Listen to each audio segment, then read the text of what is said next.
귀한 찬양 감사드립니다. 우리 같이 한번 인사를 나눕니다. 다 같이 한번 인사를 나눕니다. 주님의 은혜가 여러분에게 앞뒤 전후 좌우로 주님의 은혜가 여러분 위에 가득하기를 바랍니다. 가만히 저를 한번 주목해 보시기 바랍니다. 2025년을 선물로 받은 지가 오늘 벌써 3주차를 맞이하고 있습니다.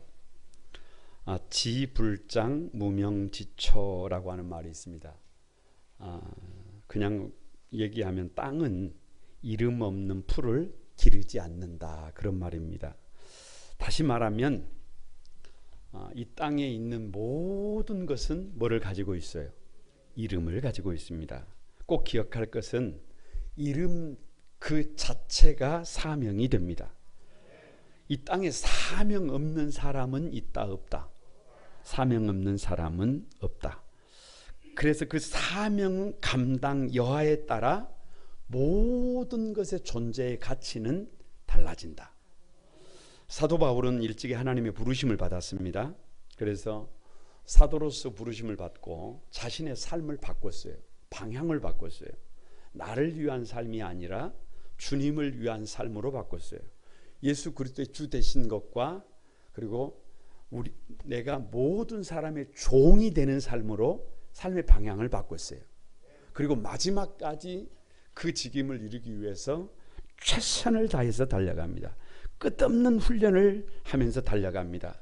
여러분, 눈으로 보지 못하고 귀로 듣지 못하고 마음으로 생각하지 못했던 놀라운 기적의 주인공이 된 줄로 믿습니다.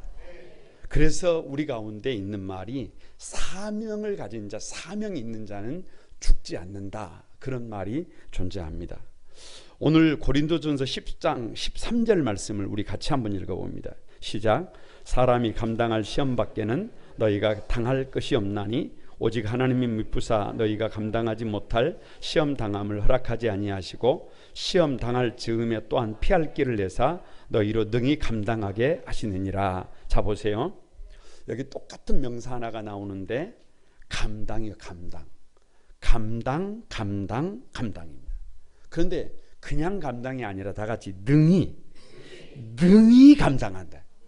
그러니까 능히 감당하고 또 감당하고 또 감당한다, 이렇게 돼 있어요. 꼭 기억할 것이 뭐냐 그러면 모든 사람이 시험을 당한다는, 모든 사람이 그래서 감당할 시험을 당한다는 거예요. 감당하지 못할 시험이 있다 없다? 없다는 거예요. 시험 당할 즈음에는 피할 길도 열어주셔서 그 시험을 능히 감당하게 하신다. 문제는 여기 시험이 뭐냐? 유혹이에요, 유혹. 문제는 유혹이 뭐냐 그러면 쉽게 말하면 사명을 피하고 싶은 거예요. 유혹이 별거 아니에요. 하나님이 저와 여러분에게 각자에게 가정에서, 일터에서, 교회에서, 이 땅에서 사명을 주셨는데 사람은 본래 그 사명을 잘 감당하고 싶다, 좀 피해가고 싶다. 피할 길이 도망치는 길이에요. 그게 인생이에요. 그래서 어찌 보면 우리 인생이라고 하는 것이 사명을 피하고 싶어 해요. 나에게 주어진 사명이 있는데 이 사명을 뭐 하고 싶어요? 버리고 싶은 유혹이 있어요. 버리고 싶은 유혹이 있어요. 그래서 이 말을 이 시험을 뒤집으면 이 시험을 그냥 사명으로 바꿔도 돼요. 그러니까 이 말씀은 이렇게 되는 거예요. 모든 사람이 감당할 사명 밖에는 주신 적이 있다 없다? 없다. 사람이 감당하지 못할 사명이 이 땅에 있다 없다? 없다. 하나님이 우리를 이 땅에 보내실 때는 각자에게 사명을 주셔서 충분히 감당할 수 있게 하셨다. 사람답게 살 수 있도록 하셨다. 사람이 사명을 감당하도록, 능히 감당하도록 우리에게 이미 설계해서 보내주셨다. 할렐루야. 그래서 오늘 고린도전서 강의 25번째인데요. 다 같이 한번 능히 감당하게 하시느니라. 다시 말씀드리지만 지불장 무명지초라고 했어요. 땅에 있는 모든 여러분 어찌 보면 땅은 이름 없는 풀을 내지 않아요. 하나님은 이 땅에 사명 없는 사람을 이 땅에 보내지 않았어요. 모든 사람들에게 사명이 있습니다. 특별히 이스라엘 백성들을 불러서 거룩한 백성 제사장 나라로 세우기 위하여 가만히 인도하시는 것을 보면 홍해를 건너게 하시고 만나와 생수를 먹이시고 광야의 길을 걷게 하시는데 이게 뭐예요? 오늘 본문에 이것을 거울이라고 그래요. 거울. 이 거울을 통해서 이 역사의 거울을 통해서 사명자로 살아가는 것이 얼마나 복 있는지를 오늘 본문에서 말씀하고 있는 줄로 믿습니다. 사명을 감당하는 이들에게 주시는 축복이 세 가지가 있는데요. 그 첫 번째가 뭐냐 그러면 다 같이 한번 따라서 봅니다. 능히 홍해를 건널 수 있게 하신다. 능히 홍해를 건널 수 있게 하신다. 1절 한번 보세요. 1절 다 같이 읽습니다. 시작. 형제들아 너희가 알지 못하기를 내가 원치 아니하노니 우리 조상들이 다 구름 아래에 있고 바다 가운데로 지나며. 자 보세요. 하나님께서 이스라엘 백성들을 인도하시는데 어디로 인도하셨어요? 홍해길이에요. 왕의 대로가 아니라 홍해길로 인도하셨어요. 이스라엘 백성들이 출애굽을 해가지고 딱 보니까 앞에 홍해가 가로막고 있어요. 홍해 바다예요. 바다. 뒤에는 애굽의 군대가 쫓아오고 있습니다. 말 그대로 진퇴양난입니다. 앞으로도 가지 못하고 뒤로도 가지 못하고. 자 여러분께 묻습니다. 이스라엘 백성들은 이 홍해 바다를 건널 수가 있다 없다? 무조건 있는 거예요. 없으면 이게 말이 안 되는 거예요. 이스라엘 백성들은 이 홍해 바다를 자기 힘으로 건넌다, 하나님의 힘으로 건넌다. 여러분 여기서 이제 생각을 잘해야 해요. 자기 힘으로는 방법이 없어요. 200에서 300만 명이나 되는 이스라엘 백성들이 홍해 바다를 건너는데 배가 없다니까요. 홍해 바다를 건너는데 뭐 다리가 나져 있으면 그냥 건널 수 있지만 다리가 놓아지지 않았다니까요. 그러니까 다시 말하면 자기 힘으로 이 바다를 건넌다는 것은 애시당초 말이 돼야 안 돼요. 말이 안 돼. 죽었다가 깨어나도 이것은 불가능한 일이에요. 이것은 이스라엘 백성들에게는 답이 있어요, 없어요? 답이 없어요. 아무리 원망한다고 아무리 불평한다고 해도 답이 나오지 않아요. 그런데 꼭 알아야 합니다. 왜요?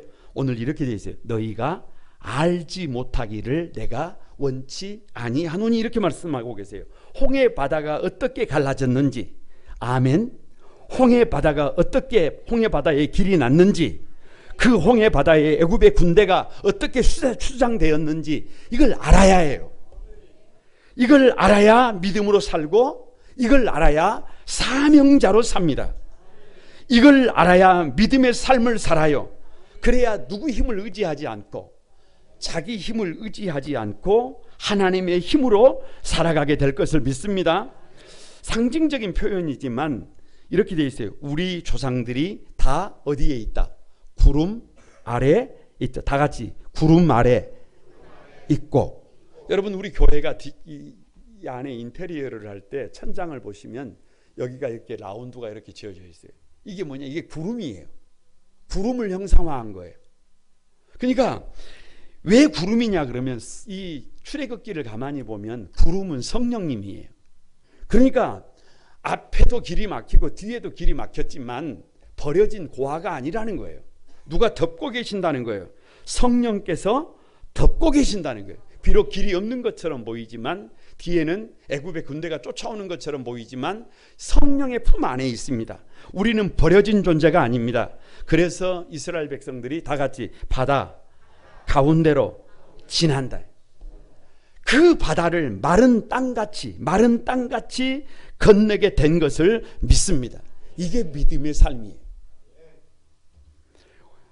2025년 우리 앞에 우리 생각으로 도무지 건널 수 없을 것 같은 홍해 같은 문제가 많다 적다? 그걸 뭐하러 물어봐요? 많지. 다시 묻습니다. 건널 수 있다? 건널 수 없다? 건널 수 있다. 기적이 일어난다? 기적이 일어나지 않는다? 기적이 일어난다. 아무리 불가능할 것 같아도 아무리 방법이 없는 것 같아도 여러분 나에게 방법이 없지만 누구에게 방법이 있어요? 하나님께 방법이 있어요. 하나님께서 홍해를 마른 땅같이 건너게 하신 줄로 믿습니다. 그 홍해 앞에서, 그 문제 앞에서 하나님의 요청이 뭐냐?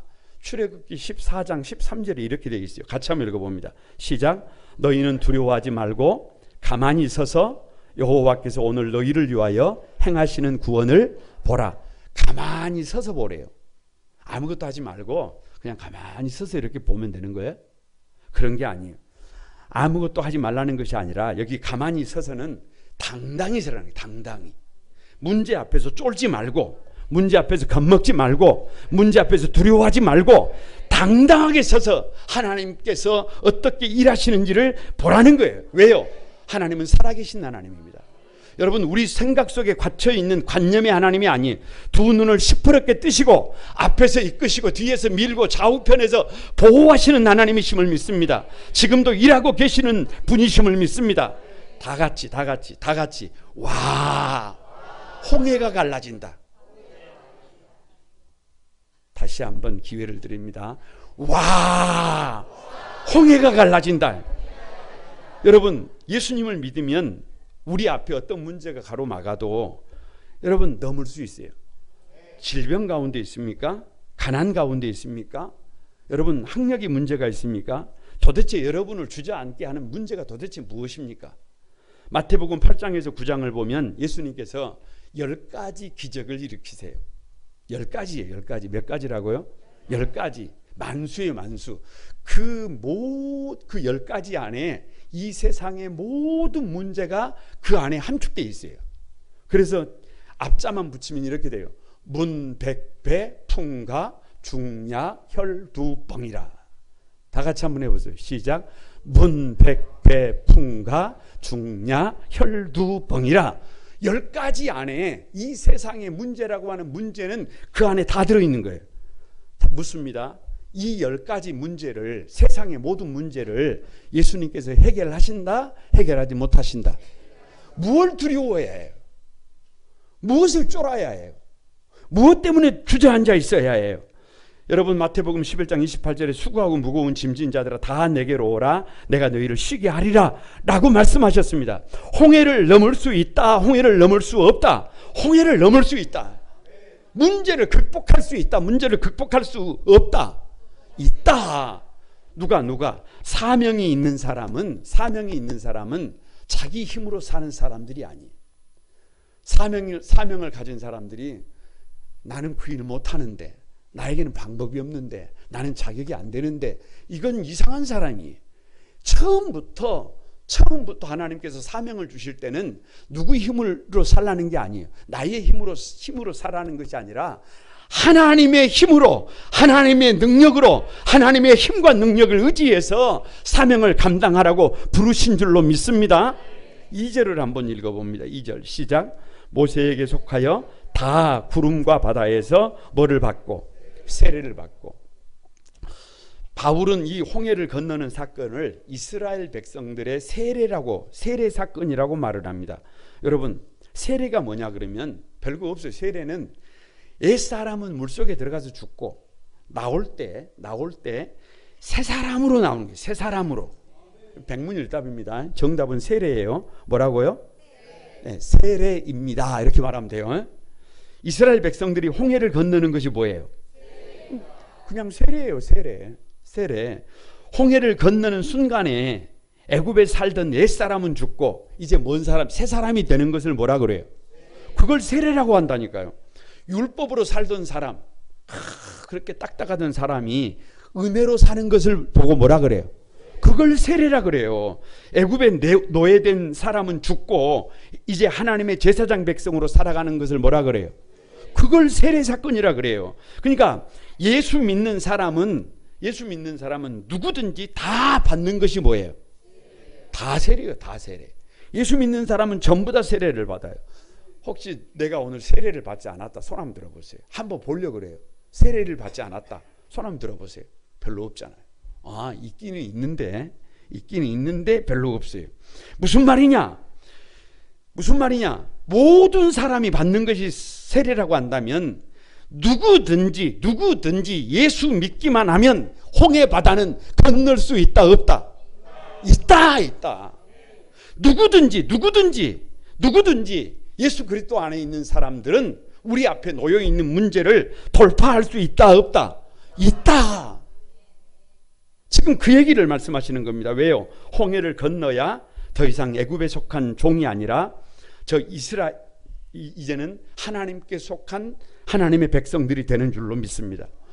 홍해를 건너야 다시는 애굽으로 돌아가지 않습니다. 더 이상 예수 믿기 전으로 돌아가지 않습니다. 더 이상 죄에 속한 삶으로 돌아가지 않습니다. 새로운 삶을 삽니다. 새로운 백성들이 됩니다. 이것이 사명자의 삶입니다. 2025년 거침없이 홍해를 건너서 여러분의 문제를 돌파해서 누구의 힘으로? 하나님의 힘으로 돌파해서 능히 사명을 감당하시는 여러분이 되시기를 바랍니다. 한번 힘을 줍니다. 두 손을 불끈 쥐고 능히 돌파해서 사명을 감당하자. 충분히 가능합니다. 충분히 가능할 것을 믿습니다. 두 번째, 사명을 감당하는 이들에게 주시는 복이 뭐냐? 조금 유치할 수도 있는데 다 같이 한번 따라해 봅니다. 능히 먹고 살 수 있게 하신다. 너무 중요한 문제예요. 너무 중요한 문제. 저 룻기를 보면 나오미가 남편과 함께 그 두 아들을 데리고 모압으로 내려갑니다. 사실은 사명을 피해서 내려가요. 내려가서 살다 보니까 어느 날 남편이 돌아가셨네요. 조금 있으니까 또 두 아들이 죽네요. 그래서 나중에 보니까 여자들만 셋이 남았어요. 그래서 인생이 쓰디쓴 인생이 돼버립니다. 그래서 나오미가 고백하는 것이 뭐냐 그러면 믿음을 버리고 사명을 버리고 나 혼자 잘 살아보겠다고 도망을 쳤는데 그 결과가 이렇게 쓰디쓴 인생이라면 다 같이 한번 따라해 봅니다. 단 하루를 살더라도 믿음으로 살자. 단 하루를 살더라도 사명으로 살자. 그래서 돌아와요. 그래서 돌아와. 그 족보에서 예수님이 나옵니다. 그 족보에서 최고의 선물이 등장해요. 뭘로 살아야 해요? 믿음으로 살면 하나님께서 우리의 진로를 열어주십니다. 할렐루야. 자 보세요. 이스라엘 백성들이 홍해를 건너고 나니까 그때부터는 아무 문제가 없느냐? 아니에요. 광야가 기다리고 있어요. 고등학교를 졸업하면 대학만 가면, 대학을 졸업하고 나서 직장에만 들어가면, 직장에만 들어가고 나면 다 해결이 돼요? 아니, 인생이 그렇지를 못해요. 인생은 첩첩산중이에요. 여러분, 이스라엘 백성들이 홍해를 건너고 나서 광야 옆에 딱 섰는데 기본적으로 광야는 문제가 많은 것이에요. 왜요? 광야는 물이 없어요. 광야는 농사를 지을 수 없어요. 그러면 그 광야에서 40년을 살아야 되는데 물이 없고 곡식이 없는데 어떻게 삽니까? 아무리 생각을 하고 또 생각을 해도 답이 없어요. 여기서 여러분에게 묻습니다. 그냥 대답하세요. 하나님의 백성들은 광야에서 능히 먹을 수 있다 없다? 말은 잘해요. 하나님의 백성들은 이 광야에서 굶어 죽는다, 굶어 죽지 않는다? 굶어 죽지 않는다. 이게 팩트예요. 그런데 출애굽기 16장 3절에 보면 이렇게 고백합니다. 같이 한번 읽어봅니다. 시작. 우리가 애굽 땅에서 고기 가마 곁에 앉아있던 때와 떡을 배불림 먹던 때에 여호와 손에 죽었더라면 좋았을 것을 너희가 이 광야로 우리를 인도해내어 이 온 회중이 어떻게 된다? 굶주려서 죽는데, 굶주려서. 이스라엘 백성들이 아무리 멀리를 돌려보고 아무리 생각을 해보고 아무리 방법을 찾아도 여러분, 이스라엘 백성들이 먹고 살 길이 있어요 없어요? 없다니까요. 물이 없다니까요. 양식이 없다니까요. 농사를 지을 수 없다니까요. 그런데 여러분, 그래서 이스라엘 백성들은 울었어요. 여기에서 울고 저기에서 울고 집집마다, 집에서 처소마다 눈물을 뿌리는 거예요. 왜요? 살 길이 없더라는 거예요. 그렇게 우니까 애굽에서 어찌 보면 그렇게 울면서 하는 말이 차라리 애굽에서 살 때가 더 나았다는 거예요. 그렇게 울다가 보니까 온 회중이 이러다가 우리 다 어떻게 된다? 여기서 죽는다는 거예요. 그러니까 온 이스라엘 회중이 여기저기에서 자기 처소마다, 집집마다 사람들이 전부 다 눈물 바닥이에요. 여러분, 혹시 이 모습이 오늘 저와 여러분의 실존 아닙니까? 우리 시대가 좀 어려워요. 어렵다 보니까 이제 방법이 없다고, 아예 그냥 답이 없다고 우리 짧은 머리를 가지고 혹시 절규하고 여러분 낙심하고 있는 것이 혹시 여러분의 모습 아닙니까? 방금 전에 홍해를 건넜다니까요. 배가 없었다니까요. 다리가 없었다니까요. 그런데 홍해를 마른 땅같이 건넜다니까요. 나의 힘이 아니라, 나의 방법이 아니라 하나님의 힘과 방법으로 홍해를 마른 땅같이 건넜으면, 애굽의 군대가 홍해에 수장되는 것을 보았으면, 여러분 나의 힘과 나의 방법만 찾으면 된다 안 된다? 그러면 안 돼요. 그러면 안 돼. 믿음은 나의 힘으로 사는 게 아니에요. 믿음은 나의 방법으로 넘는 것이 아니에요. 가만히 여러분 나의 힘과 방법만 생각하면요 아무것도 할 것이 없다니까요. 아무 방법이 없다니까요. 다 포기해야 된다니까요. 사명자는 그렇게 사는 것이 아닙니다. 사명자는 그렇게 아무것도 할 수 없다고 절망하고 좌절하는 사람이 사명자가 아니에요. 사명자는 처음부터 그 사명에 필요한 능력을, 그 필요한 모든 것을 하나님께서 이미 주신 것을 믿어야 합니다. 그 믿음으로 사는 거예요. 출애굽기 16장 8절에 이렇게 말씀하십니다. 같이 한번 읽어봅니다. 시작. 모세가 또 이르되 여호와께서 저녁에는 너희에게 고기를 주어 먹이시고 아침에는 떡으로 배불리시리니. 자 보세요. 백문일답입니다. 하나님이, 정답은 하나님. 두 주먹을 불끈 쥐고 하나님 이러면 됩니다. 무조건 정답은 하나예요. 광야에서 먹을 것을 주시는 분이 누구예요? 저녁에 이스라엘 백성들에게 고기를 주시는 분이 누구예요? 아침에 떡으로 배불리시는 분이 누구예요? 여러분, 이게 우리 생각으로 생각할 때요, 이 약속을 받았을 때 이스라엘 백성들은 이건 말이 되지 않는 얘기예요. 이것은 불가능해요. 왜요? 팩트가 뭐냐 그러면, 시간이 지나고 나서 이렇게 가만히 팩트 체크를 해보니까 출애굽기 16장 13절에 이렇게 되어 있어요. 저녁에는 메추라기가 와서 진에 덮이고, 이렇게 기록이 되어 있는데, 이것을 민수기 11장 31절에 이렇게 되어 있어요. 같이 한번 읽어봅니다. 시작. 바람이 여호와에게서 나와 바다에서부터 메추라기를 몰아 진영 곁 이쪽 저쪽 곧 진영 사방으로 각기 하루길 되는 지면 위 2규빗쯤에 내리게 한지라. 여러분 보세요. 여호와에게서 바람이 나와서 뭐를 몰아요? 뭐를 몰아? 메추라기를 몰아서 며칠길 하루길, 여기에서 순천은 걸어가지 않겠어요? 그런데 진사면, 진 동서남북의 한 규빗이 여기서 여기까지예요. 한 규빗이. 그럼 2규빗이면 45cm 하면 대략 1m잖아요. 그러니까 진사면에 메추라기로 어떻게 돼 있어요? 가득히 덮여 있어요. 이거 누가 한 거예요? 이거 하나님이 하시는 일이에요. 이거 하나님이 하시는 일. 줍기만 하면 돼. 줍기만 하면 돼. 가져다가 먹기만 하면 돼요. 이걸 누가 하신 일이에요? 이게 하나님이 하신 일이에요. 출애굽기 16장 15절에 이렇게 말씀합니다. 같이 한번 읽어봅니다. 시작. 이스라엘 자손이 보고 그것이 무엇인지 알지 못하여 서로 이르되 이것이 무엇이냐 하니 모세가 그들에게 이르되 이는 여호와께서 너희에게 주어 먹게 하신 양식이다. 만나에 관한 얘기예요. 그 뜻이 뭐냐 그러면 다 같이 한번 따라하세요. 와, 이게 뭐야? 아무튼 방금 와, 이게 뭐야? 막 이렇게 감격적으로 따라하신 분들에게는 올해 막 일을 할 때마다 막 와, 이게 뭐야? 막 밤 10시에 11시에 막 누구한테 전화해가지고 저한테 전화해, 목사님 이게 도대체 뭔 일이에요? 막 좋아서 막 이런 일이 있게 되기를 바랍니다. 아니 그런 얘기를 하니까요. 아니 와, 이게 도대체 뭐냐? 여러분, 하나님이 공급하신다니까요. 룰을 지키면 하늘의 만나는 믿는 사람이면 누구에게나 공급된다니까요. 하루에 필요한 양만큼. 욕심을 부렸더니 썩어버려요. 여러분, 안식일에는 미리 준비하게 하셨어요. 안식일에 만나를 구하기 위해서 집 밖으로 나갔더니 있어요? 없어요? 없어요. 무슨 말이에요? 결국 사명자들은 광야에서도 다 같이 능히 먹고 살 수 있도록 예비하신다. 오늘 3절과 4절을 한번 읽어봅니다. 3절과 4절 시작. 다 같은 신령한 식물을 먹으며 다 같은 신령한 음료를 마셨으니 이는 저희를 따르는 신령한 반석으로부터 마셨으며 그 반석은 곧 그리스도라. 자 보세요. 한두 사람이 이것을 경험한 것이라면 무시해도 돼요.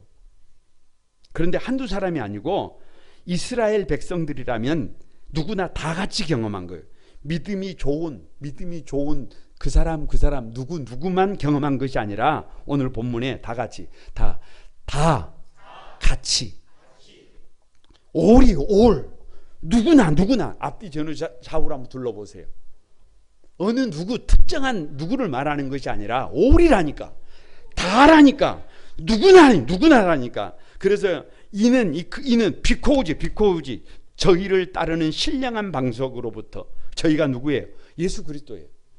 예수 그리스도를 따르는 모든 사람들이 신령한 식물을 먹더라, 신령한 음료를 마시더라.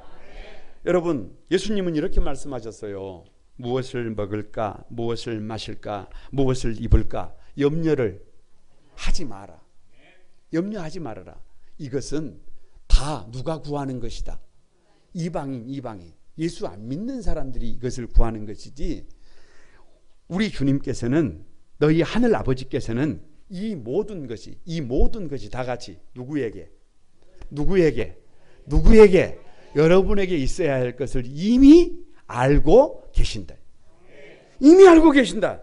그래서 마태복음 6장 33절 이렇게 말씀하십니다. 다 같이 읽어봅니다. 시작. 그런즉 너희는 먼저 그의 나라와 그의 의를 구하라. 그리하면 이 모든 것을 누구에게 더하신다? 너에게 더하신다. 예수 그리스도를 믿으면, 예수님이 주신 사명을 감당하면 여러분 필요한 것을 누가 공급하시더라는 거예요. 하나님이 공급하시더라니. 능히 사명을 감당하면서도 와 이게 뭐냐 이렇게 살 수 있는 길이 있다니까요. 다 같이 앞뒤 전후 좌우로 한번 그렇게 선포하시기 바랍니다. 와 이게 뭐냐 이렇게 고백하면서 능히 사명을 감당하는 길을 가시기 바랍니다. 사명도 감당하지 못하고 그 어려움 속에서 그렇게 사시지 마시고 결단하고 사명 감당하면서 와 이게 뭐냐 이 축복이 웬 말이냐 이런 은혜를 우리 한소망의 모든 가족들이 누리고 살아가게 되기를 바랍니다. 사명을 감당하는 자들에게 주시는 축복이 뭐냐? 세 번째가 다 같이 능히 광야를 넘게 한다. 능히 광야를 넘어서게 한다. 여러분 보세요. 5절 한번 같이 읽어봅니다. 5절 시작. 그러나 그들의 다수를 하나님이 기뻐하지 아니하셨으므로 그들이 광야에서 멸망을 받았느니라. 그러나 참 안타까운 얘기예요. 그들의 다수를 하나님이 기뻐하지 않았다. 왜요? 잘못 가버렸다는 거예요. 충분히 홍해를 넘어설 수 있고 충분히 사명을 감당하면서도 하나님께서 먹이고 입히시고 인도하심에도 불구하고 믿음이 없어서 다수가 많은 사람들이 잘못 가버렸다는 거예요. 참 안타까운 것입니다. 여러분 광야에서도 인구가 증가하고 있고요. 광야에서도 가축이 늘고 있고요. 광야에서도 하나님이 함께 하셔서 여러분 그 광야에서 하나님의 백성으로 빚어지고 있어요. 그러니까 묻습니다. 광야에서도 능히 살 수 있다 없다? 있어요. 충분히 살 수 있어요. 충분히 살 수 있어요. 지금 우리 시대가 막 어둡다 보니까 어려움이 막 한두 가지가 아니잖아요.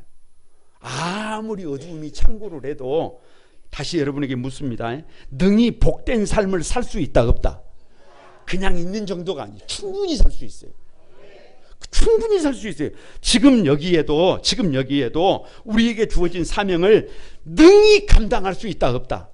그 광야의 자리에서도 충분히 감당할 수 있어요. 제가 가만히 목사가 돼가지고 교회를 섬기고 우리 성도들을 섬기다 보니까 문제는 환경이 아니에요. 여러분 믿음이 없는 것이지 없는 게 아닙니다. 아멘 해봐요. 아멘. 믿음이 없는 것이지 여러분 없는 것이 아니에요. 믿음이 없는 것이지 못하는 것이 아니에요. 믿음이 없는 것이지 여러분 얼마든지 감사할 수 있어요. 그런데 믿음이 없으니까 원망하고 불평하면서 살아가고 있는 것을 믿습니다.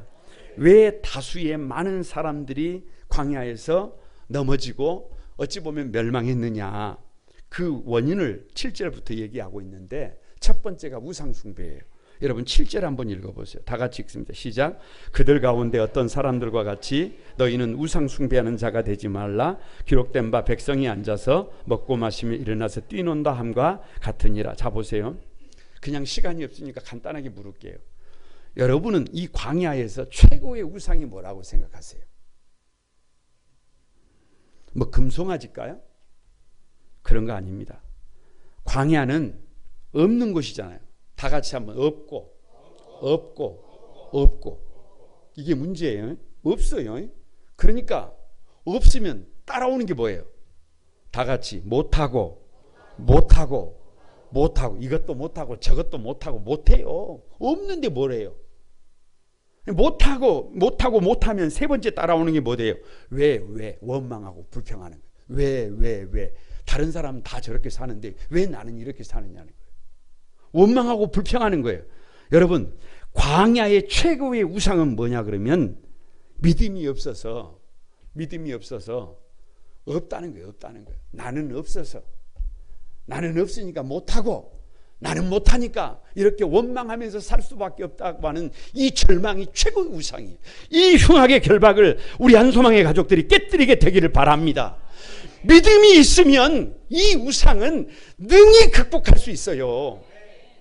두 번째가 뭐냐 그러면 음행이요. 음행. 8절 한번 보세요. 다 같이 한번 읽어봅니다. 시작. 그들 중에 어떤 사람들이 음행하다가 하루에 23,000명이 죽었나니 우리는 그들과 같이 음행하지 말자.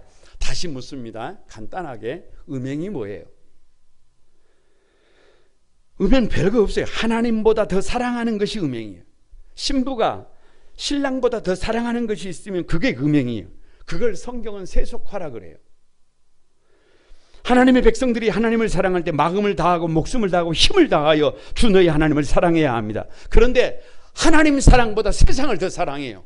하나님을 사랑하는 것보다 돈을 더 사랑해요. 하나님을 사랑하는 것보다 명예를 사랑해요. 하나님을 사랑하는 것보다 성을 사랑해요. 그러면 그것이 음행이에요. 그러면 사명 감당이 불가능합니다. 그러면 복음 증거가 불가능합니다. 장애물이 생겨요. 참 안타까운 것이요.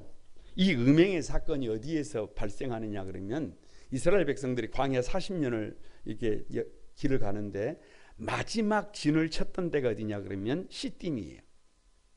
그런데 마지막 순간이에요. 마지막 순간. 그러니까 목회자들도 주의해야 되는 게 이런 거예요.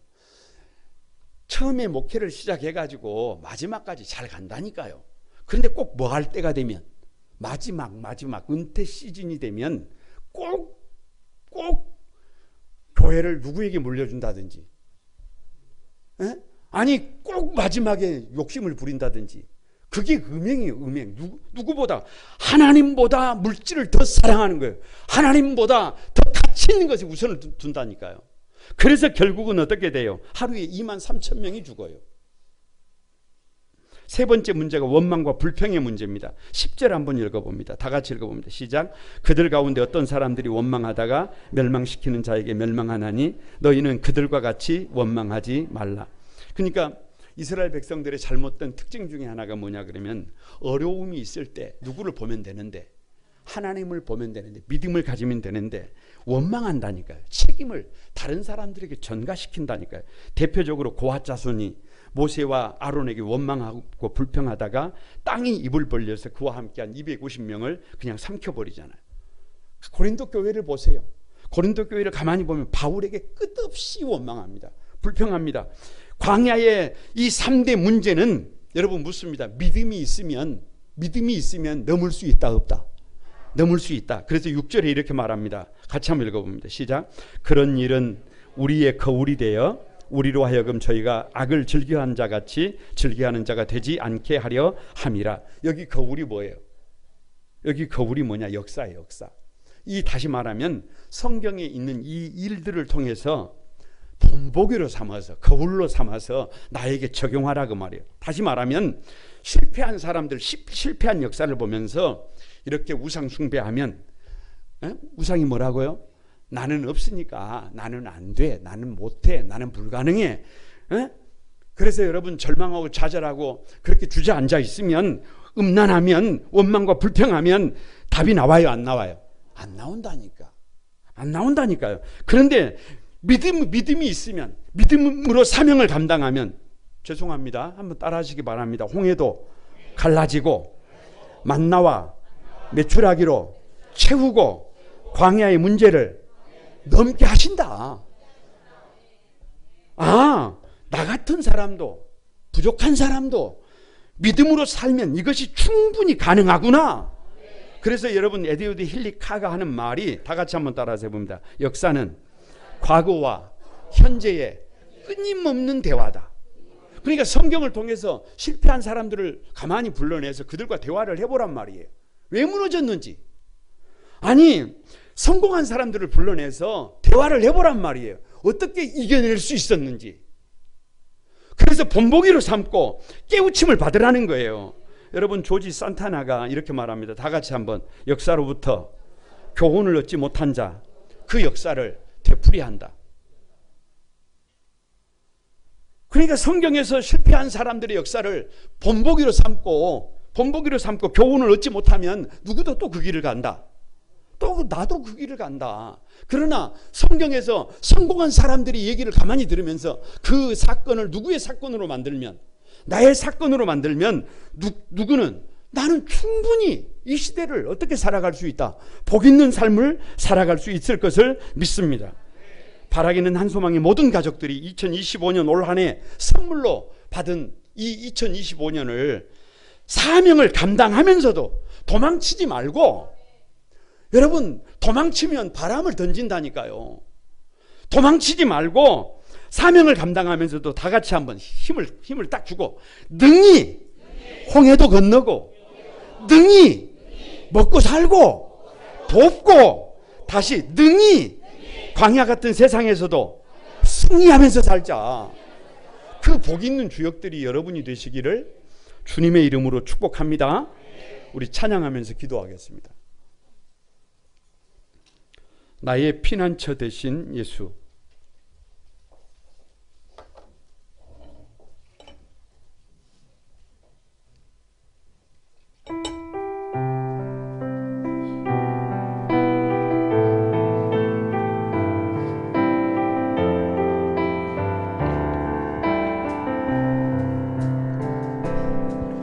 나의 피난처 예수 의지해요. 나의 피난처 예수 의지해요. 나의 가는 길에 거센 바람 몰아쳐와도 나의 피난처 예수 의지해요. 나의 피난처 예수, 나의 피난처 예수 의지해요. 나의 피난처 예수 의지해요. 나의 가는 길에 거센 바람 몰아쳐와도 나의 피난처 예수 의지해요. 여러분, 손을 들고 나는 영원히 주님, 나는 영원히 주님 사랑해요. 나는 영원히 주님, 나는 영원히 주님 사랑해요. 아멘. 세상 어떤 것도 나의 사랑 끊을 수 없네. 나는 영원히 주님 사랑해요. 여러분, 두 손 들고 같이 한번 고백합니다. 아바 아버지, 나를 사랑하시니 나의 모든 것 주께 드려요.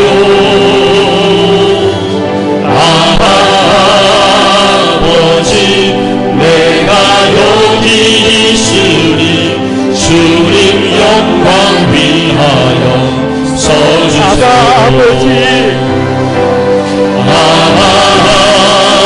아버지, 나를 사랑하시니 나의 모든 것 주께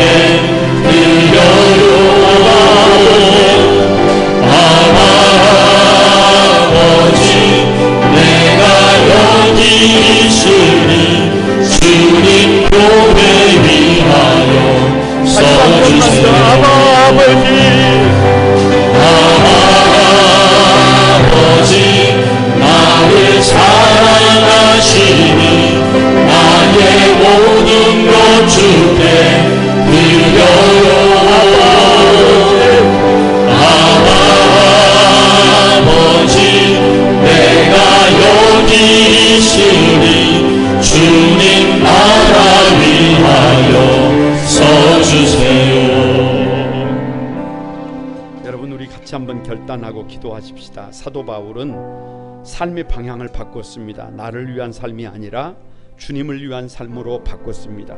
모든 사람의 종이 되는 삶을 향하여 삶의 방향을 완전히 바꾼 사람입니다. 바보 같은 삶을 선택한 것입니다.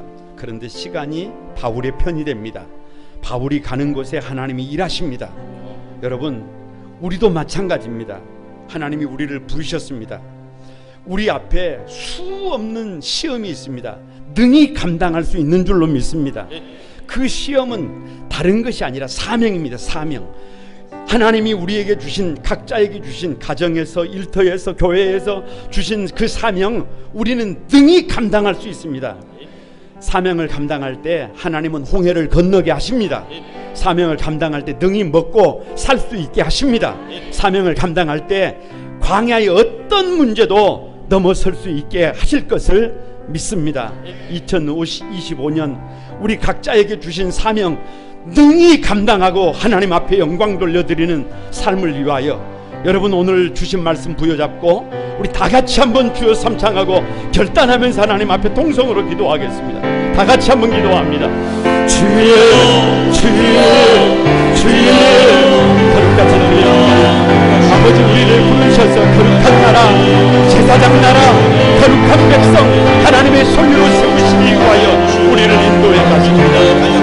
하나님 아버지, 도무지 답이 나올 것 같지 않아도 홍해를 갈라주시고 만나와 메추라기로 먹으시고 광야에서도 이길 수 있게 하십니다. 그러나 다수가 하나님의 기쁨이 되지 못하고 무너지고 말았습니다.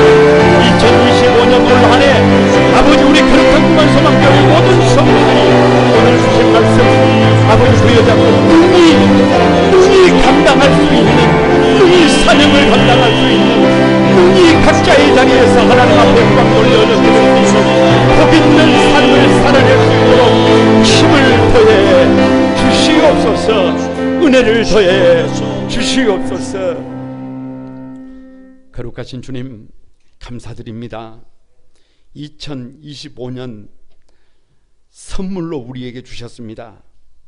우리 각자를 가정에서, 일터에서, 또 교회에서 각기 사명을 주셔서 세워주셨는데 능히 감당할 수 있음을 믿고 감사드립니다. 우리 앞에 홍해 바다 같은 문제가 앞을 가로막아도 나사렛 예수 그리스도 이름으로 건널 수 있도록, 문제를 뛰어넘을 수 있도록 힘을 주소서. 하나님의 힘을, 능력을, 방법을 덧입을 수 있도록 역사해 주옵소서.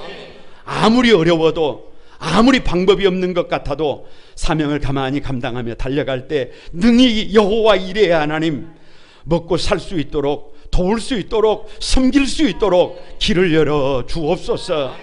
사명을 감당하면서 광야의 문제를 넘을 수 있구나, 아, 이렇게 넘을 수 있구나, 이렇게 은혜를 주시는구나, 이 감격이 하나님이 하셨구나, 이 감격이 우리 한소망의 모든 가족들의 감격이 되게 해 주옵소서. 감사드리옵고 예수님의 이름으로 기도드리옵나이다. 아멘. 제자리에 일어나셔서 하나님 앞에 봉헌